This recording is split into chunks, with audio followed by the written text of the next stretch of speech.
नमस्ते दोस्तों कैसे हैं आप लोग। दोस्तों आज जो हम वर्ड लिटरेरी टर्म करने वाले हैं उसका नाम है लिरिक। लिरिक जब मैं म्यूजिक लाइन में था तो आपको पता ही है कि जब भी हम बोलते हैं ये गाना किसने लिखा है, लिरिक्स किसके हैं, तो हम बोल देते हैं लिरिक्स XYZ के हैं। तो मुझे लगा कि लिरिक्स उसी तरह से है। तो जब बाद में मैंने इसको पढ़ा तो कहीं ना कहीं है तो लिरिक्स वहीं से लेके आया हुआ है। लिरिक्स मतलब लिखा किसने है, तो लिरिक ऑब्वियसली बात है लिखी हुई चीज होगी।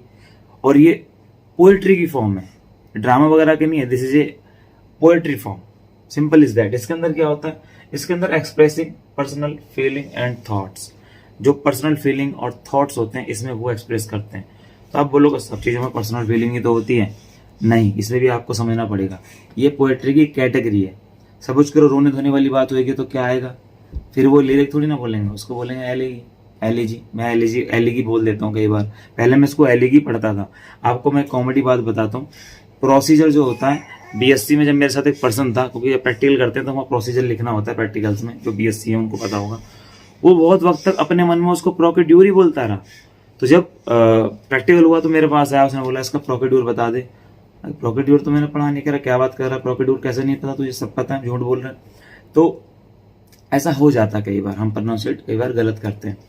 और अभी मैं कल कुछ पढ़ा रहा था बच्चों को, अपने मैथ्स पढ़ा रहा था अपने स्कूल में, तो कुछ स्टडी की बात हो रही थी, ऐसे लिखा हुआ था। कह रहा सर आपने बताया तो स्टूडी, मैंने पढ़ लिया सर स्टूडी। मैंने कहा स्टूडी, मैंने तो नहीं पढ़ा स्टूडी।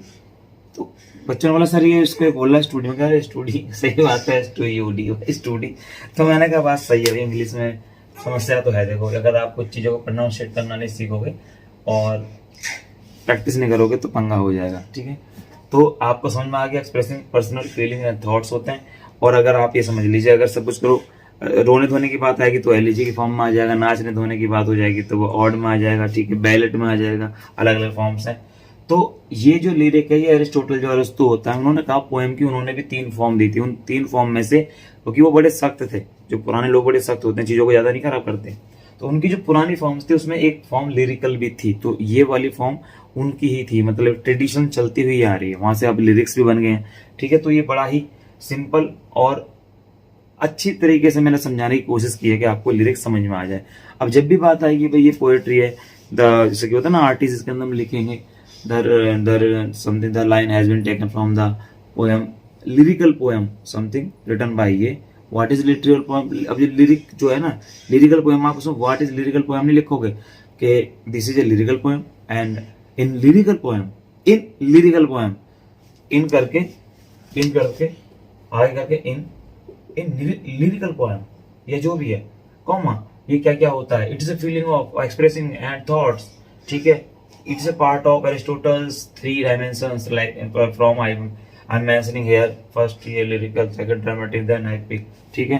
तो इस तरह से आप अपने पेजों को भर सकते हो, कंपटीशन में तो ये काम आता ही है। थैंक यू वेरी मच, आपको समझ में आ रहा होगा, पढ़ते रहिए। और टफ है पोएम, थोड़ा सा ये चीज़ थोड़ी टफ तो है, इसलिए आपको इसको मतलब ग्रांटेड नहीं लेना, इसलिए पढ़ते रहिए, अभी से नहीं तो वो तो बड़ी समस्या होगी। थैंक यू वेरी मच, मिलते हैं नई वीडियो में। सब्सक्राइब करना मत भूलिए, इससे हमें कॉन्फिडेंस बढ़ता है। लाइक करिए, इससे और कॉन्फिडेंस बढ़ता है। Thank you, bye bye, take care.